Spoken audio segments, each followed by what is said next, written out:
an eminent Nigerian who is the president and CEO of the Gideon and Fumi Para-Mallam Peace Foundation.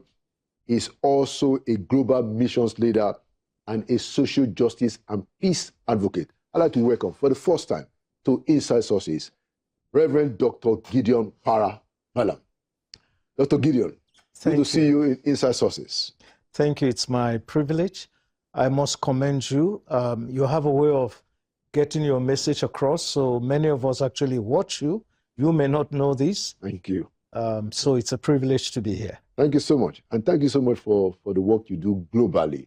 You know, I've known you for quite a long time. But let's open the conversation. Normally, I ask my guests that if you look at where Nigeria is today, do you think we are moving in the direction of greatness, which many of us, and I'm sure including you, believe is the destiny of our country to be great? Yeah, thank you so much. To be honest, I personally believe that Nigeria is going to be a great country in spite of some of the challenges that we're experiencing at the moment. I see myself as an incurable optimist that Nigeria will rise from the current or present ashes that she's experiencing and subjected to. But whether Nigeria is moving in that direction now, I have my doubts, I have my fears. But I have to look beyond those doubts and look beyond those fears. And that's what I want to encourage our viewers to think about the future. Pardon me to use the illustration of the nation of Israel, because as I began to speak, my mind drifted to look at Israel. And of course, there are many other countries that I can also bring into this conversation. Israel was one country that had all kinds of confused starts. Israel had all kinds of corruption, problems, corruption, idol worship, disobedience to God, you name it. Israel exhibited all of those. And it's part of their disobedience that led Israel to go into the 70 years captivity in the then Babylonian Empire. But you know, Jeremiah the prophet prophesied that after those 70 years, they'll go back to Israel. And that's exactly what happened. And so I don't want to spiritualize what Nigeria is going through, but you also can't take away the divine element of what Nigeria is going through at the moment. I describe Nigeria as one country, and all of us have to take responsibility to change Nigeria by first being the change ourselves before we expect other people. Because we're one country, Nigeria is very religious, intensely religious. But the missing link for me is that there's more religiosity, but less godliness. And what you need for Nigeria to attain greatness is not the religiosity, but the godliness in exhibiting the basic things, the basic values that would allow Nigeria to shun corruption, Nigerians to shun corruption, both at the high level and at the lower level, all over. And for those in governance to govern for the good of the people rather than their own personal advancement or the advancement of their family members or their political associates or cronies, you know. So there are a few things that needs to be done morally that would help to fix Nigeria, both morally and spiritually, to fix Nigeria on that path of greatness. Of course, I'm conscious that there is need to have the right economic policies, to practice the kind of democracy that allows inclusiveness. I'm also aware that many people say, oh, no need for democracy. But I wouldn't completely say yes to that. Democracy can work if we choose to make it work. Okay. I mean, thank you for those opening comments. I want you to expand a little bit when you talked about Nigeria is more about the religiosity, less about the godliness. And what we need is, we need more of the godliness. I agree with you entirely. But I wanted to ask you, so who should we as a people hold responsible primarily for that to lead the charge in us being more godly in our behavior, conduct, and speech rather than being religious? Who should we hold responsible primarily for that? Thank you.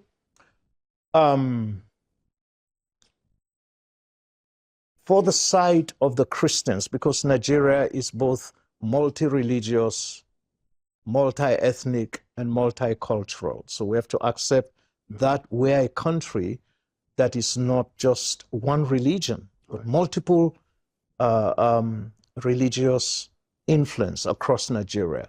So I pick first with the Christians. I think the Christians need to do more to teach how Christians should be godly and to model their lives after the life of the Lord Jesus Christ. Jesus Christ modeled humility. He modeled simplicity in the way he lived. He modeled service. In fact, his leadership style was one that was called servant leadership. That's what he practiced. That's what he modeled. And there are too many things I can pick about Christ. And so a lot of the teachings from our churches, because I'm taking this point to take us to the churches, right, is the need to teach Christians to be more like Christ. If great minds, the apostle of nonviolence, like Mahatma Gandhi from India, who was Hindu, he saw something great about the teachings of Christ. So Mahatma Gandhi actually took his ideas of nonviolence, struggle, and resistance to the British colonial government. He actually picked that from the teachings of Christ, where the Beatitudes, the Sermon on the Mount, you know, basic things that Jesus taught. Blessed are those who hunger and thirst after righteousness. Blessed are those who are meek. Blessed are those who, when they persecute you, you submit, but not in the way that, you know, we see in Nigeria. Jesus Christ just modeled how a society can live normal. A society can be godly.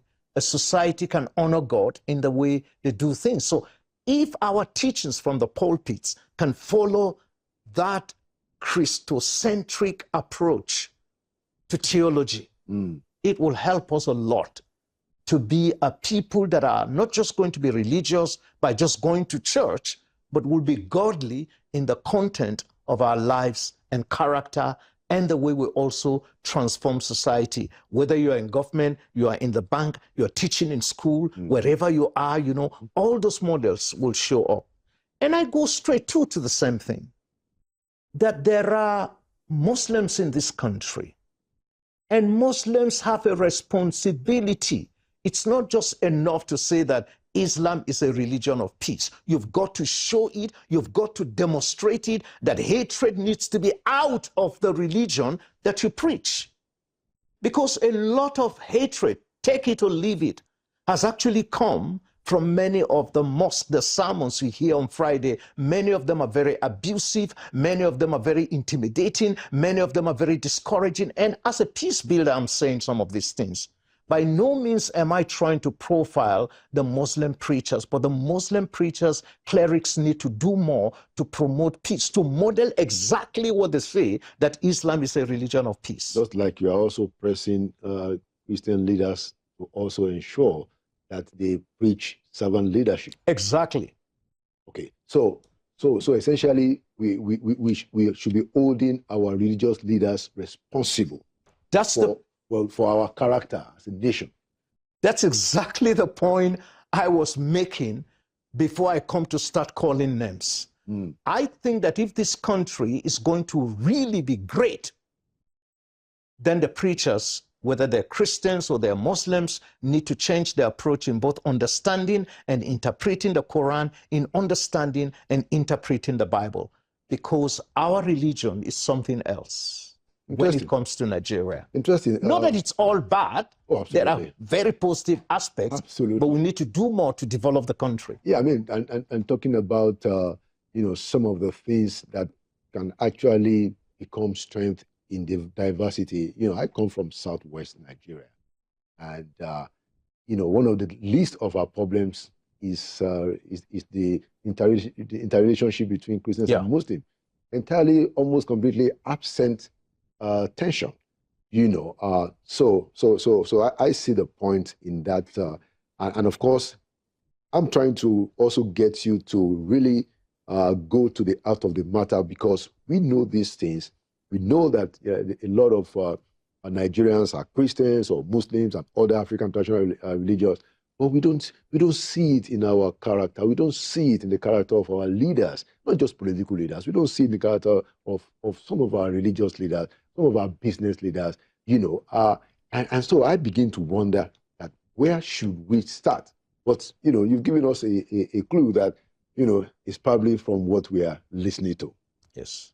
Okay. Completely. I do agree. And I completely even agree with you. And thank you again for using your show for these kinds of thoughts to come out. The truth of the matter is that Nigeria cannot be fixed only by the politicians. The politicians have their role to play in fixing Nigeria because they're part of the problem. Unfortunately, the preachers, particularly Christian preachers, even have a much more higher role than the politicians in fixing the problems of Nigeria, because they have to model what the Bible truly teaches. And without hesitation, no doubt, the Muslim clerics have a lot to do. Interesting. So it will seem, in our conversation that the African traditional clerics, they seem to be doing a good job. Yeah, you are a fantastic journalist. I can see now, because I wanted to say something. Okay, so of course in Nigeria, as I said, it's multi-ethnic. So you have what we call the ATRs, African traditional religion. Right. But let's also face it, significantly in the 18th century and in the 19th century and the 20th century, significant growth of Christianity took place in Nigeria. So most of the ATR's people have actually become Christians. So it's not that they do not exist, but they are a very small minority of course, in the country. Yeah, I just made that point just as a way to segue. So let's now come to what I want you to talk about also. What is happening in the Middle Belt? It has been the focus of international sources, especially in the past year. Tremendous killings. Despicable killings. I want to use Benue, in Plateau, where the tensions seem to have simmered in southern Kaduna. I don't know whether that's your view. And then, of course, we now had the opportunity of the American president saying that, look, hey, I'm going to get involved in what is going on here. I see, a Christian genocide. I see Christians being persecuted. And then on Christmas Day, the man actually, showed up and sent Tomahawk missiles against terrorists in the northwestern part of the country. So I want us to spend a little bit of time talking about this. What's your own take, to what has happened, what has become that narrative around genocide and the involvement of the Americans? So let me begin by, again, thanking your program, Insider Sources, or Inside Sources, because you've actually done a lot to highlight some of these issues around the killings. And I think it's also good to commend the media. Generally, Channels has done a great job. Other sister media houses have actually done a great job. I know that there's criticisms, from outside that the Nigerian media has not been talking a lot about some of these things, Well, because I engage the media, so I know the media basically has been reporting some of these things, but not as they should. However, every idea has its time. This is the time now for us in this nation. This is the time now for the entire world to focus on the unacceptable killings taking place in Nigeria. And Middle Belt has become a battleground for no reason. Unfortunately, I wish I could say it's a battle of two forces, but it's basically one force ravaging the whole of the Middle Belt and killing so many people. And because it's about the Middle Belt, I will limit my comments only on the Middle Belt. And when it's necessary, I can touch on other killings in other parts of Nigeria. Boko Haram, okay? Bandits in the northwest, Boko Haram in the northeast, all of those things, you know, at the end of the day, unless something is done, you're going to have a coordination of non-state actors that will eventually destroy this country, take over this country. But if I'm care glad, is not taken. if care is not taken, and if action is not taken, but I'm glad something has happened. The killings in the Middle Belt is unbearable. I live in the Middle Belt. I see it. All those places you mentioned. Southern Kaduna, I've visited multiple times. I've seen dead bodies of what you don't want to see. Let me even add, unfortunately, that the killings are still going on in some parts of Southern Kaduna. Kajuru local government remains a killing field. They're still kidnapping people. They're still killing people. It's going on literally almost on a daily basis. Oh, wow. So I'm glad that this opportunity was provided for me to highlight this, that killings are still going on in Southern Kaduna, particularly the Kajuru area. There used to be terrible killings in Zangon Kataf, in Chukum areas, but that has reduced. And now shifted to Kajuru. Exactly. No, there were killings in Kajuru before. Okay. And then it went quiet, and then suddenly it began to pick up from late 2024, all of 2025, basically killings. Now in 2026, we've entered, they're still doing killings. In Kajuru. In Kajuru. And Kauru. Kauru. Local government. Okay. Yes, there's Kauru and there's Kaura. Okay. Yes, and there's Kajuru. Kajuru. Yes. And also Kachia. Kachia local government was not having too many killings, but a lot of killings are taking place in Kachia local government right now. Are all these local governments, are they close to each other? You know, they're close to each other's border towns, very close, okay? You drive just all around Southern Kaduna. So lots of killings are still going on. Now, I'm not saying a lot has been done to reduce those killings in Zangon Kataf in particular. I think we must give credit to the former Chief of Defense Staff, General Musa Christopher Gwabim. Yes, he's from there. But he did his best. And his impact was felt in the fact that the killings got reduced.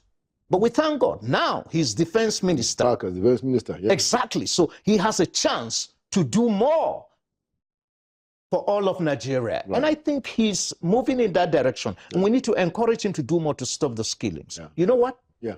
I personally believe that if General Christopher, now the Honorable Minister of Defense, gets his acts together, working together with the current CDS, working together with the current Chief of Army Staff, the current Chief of Defense Staff, if they just get their acts together and work for the interest of Nigeria, and they get the political support of the president, and I'm talking about President Ahmed Bola Tinubu, right. If they can just form that consortium of facing the current insecurity and the killings, whether it is Boko Haram, it is Lakurawa in the northwest Sokoto, Kebbi, and the rest of them, and all that's happening in the Middle Belt. By the way, actually I call them the three triumvirate of evil: Boko Haram, armed Fulani herdsmen in the Middle Belt, because they're the ones doing most of those killings,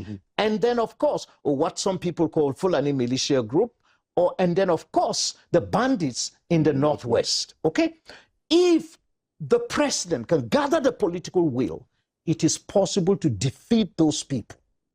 They can be defeated. And steps are being taken. Yeah. And those steps will help us to see an end to the killings. But Nigerians have got to cooperate with them. Terrorist sympathizers amongst us have got to now say enough is enough and seek an end and expose these terrorists, whether it's from the northeast, northwest, or north central, the middle belt areas. If we all put our acts together, it can be defeated. And I appeal to Mr. President never to allow himself, when he gets an advice that this is what we need to do to end the killings, I appeal to Mr. President not to go back and allow other people, so-called security experts, to come with counter-arguments and make you believe otherwise, and they will end up in the same quagmire. Right now, the fight against the terrorists is gaining momentum, whether it's in Katsina. In Katsina, the Air Force did some bombing in which I heard the local people in Hausa saying, the end of these people is coming. The end of these attackers is coming from fellow Muslims. That's a positive thing. The president needs to just listen to the people. He's giving them responsibility to end the killings. Fantastic. Fantastic. And I must say, you know, regarding General Musa, that I believe that his return, you know, as Minister of Defense indicates that the president seemed to have understood that he needed to make a shift in terms of who he listens to, you know, in some of these matters. Do you share that view?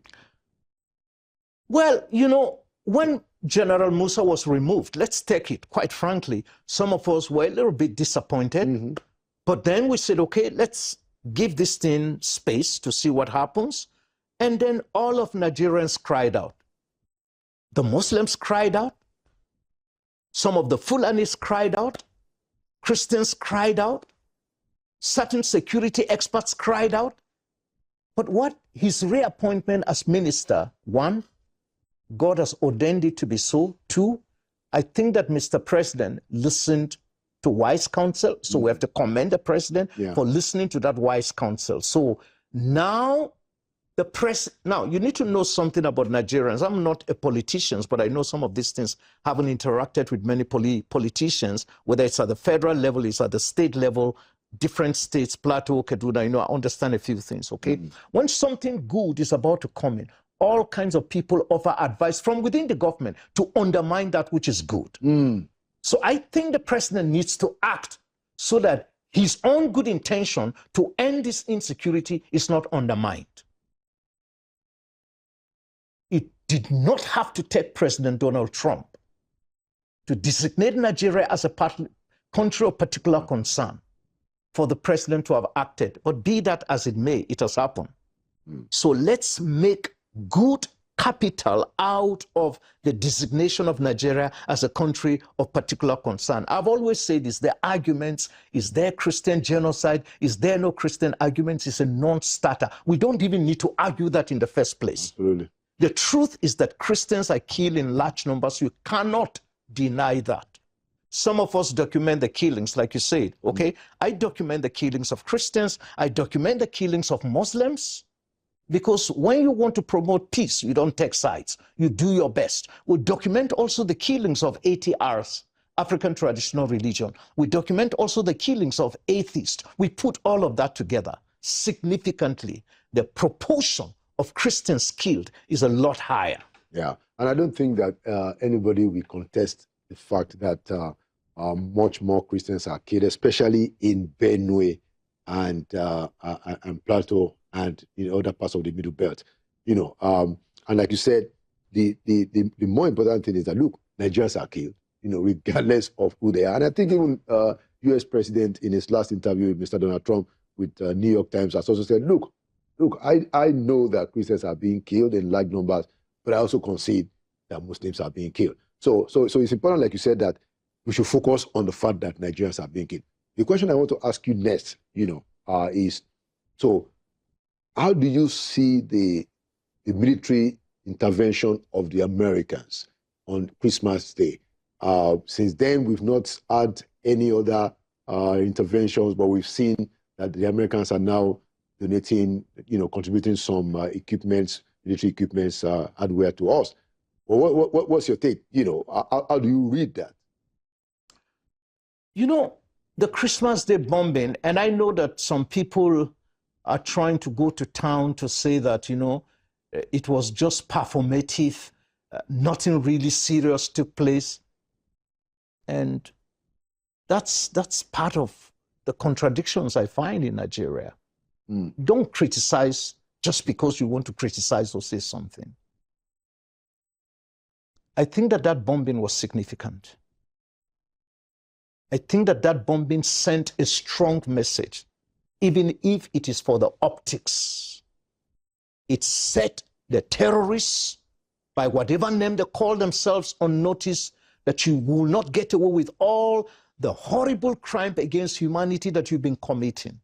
That's one strong message. Now, would the Americans end there? I doubt. I doubt if they will end there. Now, would some of us want to see American boots on the ground? It's a categorical no from me. I don't think I support that. Nigeria has what it takes to end these killings and all these attacks that we're talking about. I think, let's say that what President Donald Trump did from America becomes a shock treatment for the Nigerian political leadership to sit up and say, hey, we're able to handle this. That's all. Now, I think it is important that Americans should not rush to want to put boots on the ground in Nigeria. They do not need to. So they need to help the Nigerian government by providing the correct military equipment needed in intelligence gathering, the actual kind of weapons that would allow them to track down the terrorists and take them out wherever they're hidden. I think if the U.S. government can work with the Nigerian government to achieve some of these strategic objectives, it's good for everybody. Excellent. It's good for the Muslims. It's good for the Christians. It's good for the atheists and the ATRs. Now, let me also add that when the American bombing took place on Christmas Day, the truth of the matter is that Muslims also rejoiced. They were happy. Who does not want to see an end to all the killings? Absolutely. Muslims get killed. We don't deny that.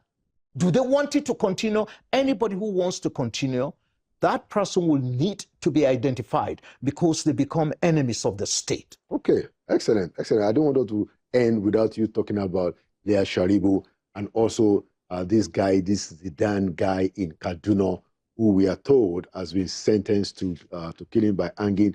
But we are getting narratives that it's actually somebody who was trying to protect his people. So can you talk about those two people as we conclude? Thank you very much again for giving me this opportunity to share about something that is very dear to my heart. The Para-Mallam Peace Foundation is one of those faith-based civil society groups that has done a lot of advocacy for the freedom of Leah Sharibu. And of course, we keep track. There are too many things that I can go into. Just 2 days ago, Tuesday night, to be specific, I got very detailed intel on Leah's situation and Leah's frame of mind. And I think, thank you for giving me this opportunity. I'll just mention what is safe here, okay? So we've done this advocacy for Leah Sharibu since March 2018 till date. And by the way, Leah Sharibu was married off to somebody. The last information I picked up as 2 days ago is that Leah Sharibu was actually married, has now married up to 4 wives, very unfortunately. 4 husbands. 4 husbands, sorry. I'm sorry. 4 husbands, very unfortunately.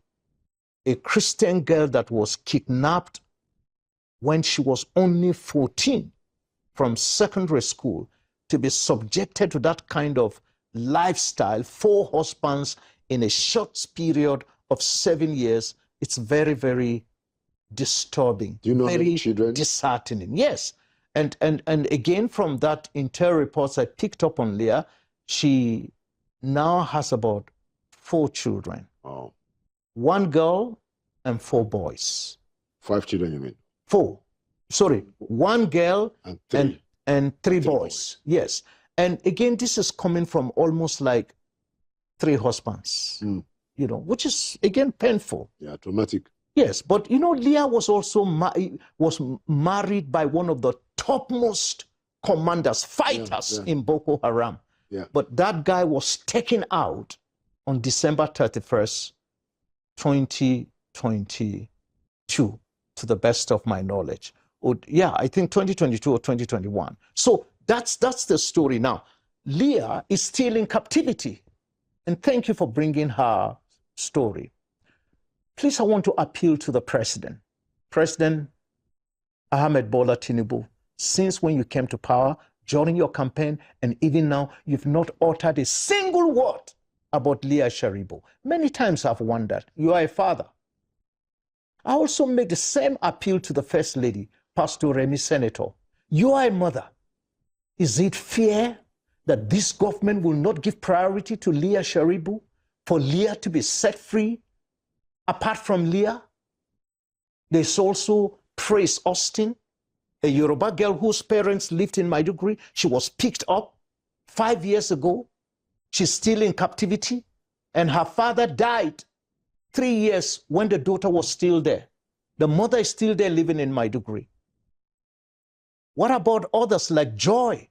Joy is one of those Christian girls that has refused to convert to Islam till date. And she's been subjected, yes, by Boko Haram. She's been subjected to all kinds of maltreatment for her refusal to convert. What about Anna Bitus, picked up in September 2024? Again, she's still in captivity. And there are many others I can call their names. Joy Monica. Kidnapped? Joy. When was Joy kidnapped? Joy was kidnapped, I think, sometimes in 2022, okay, to the best of my knowledge. But again, I can cross-check to confirm that. Yeah. But yes, some 2021, 2022. Interesting. Can you just wrap up, because of our time, on the case of this Zidane guy in Kajuru local government that has been sentenced to death? What's going on? Again, thank you very much for bringing us back to an important subject that is dear to my heart. You know, this morning I spoke with Zidane's wife. I spoke to Zidane's mom. It's very unfortunate what has happened to that young man. He's a young man in his 30s, probably mid-30s. And that young man, he's been portrayed as a murderer, as a killer. But that is not the true image and picture. Yeah, tell our viewers what happened. Yes. So that they can understand. Yes. So basically, Zidane, from what I put together, by the way, his real name is Victor Solomon. Okay. But he has a nickname, Zidane. Okay, perhaps after the footballer, right, famous footballer, you know, that played for France, you know, and coached Real Madrid. The allegation from the judgment, and I have a copy of the judgment, is that he was involved in killing a farmer, and a court had tried him before and freed him, but then another trial took place and he was found guilty for the same of murder, for the same offense. Exactly. This is, yes, for the same offense. It's actually reminding me of the Jackson's scenario and situation. So that I mean, people in America, they call that double jeopardy, that you don't get tried exactly twice on the same offense, yes, except there are technicalities in the trial. So those are some of those things that are being fine-tuned and worked on. Let me also say that. So he was sentenced to. He was now sentenced to death. Yes, by hanging. After the second trial. Yes, for the same offense. Yes, from which he has been freed before. From what I picked up, yes, from what I picked up. Okay, it would have been helpful to have both judgments, but I just have the first judgment. So I think we're working on getting it. The first judgment is the one that freed him. Yes, I think so. In the same state. In the same state. Yeah, that's what we heard. That's what we had until I lay hold on the first judgment. I have the second one. Okay? But so what is it? His offense that he killed a farmer.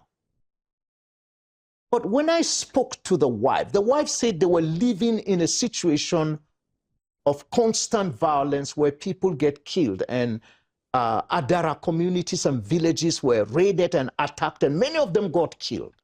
Incidentally, some of these things occurred at the time that, God bless his memory, the chief of Adara was actually killed. So there was a lot of killings of the Adara people. And Zidane was one of the strong young men who decided they will defend their communities. See. So if you say he has denied the offense, if you read the judgment, he denied the offense.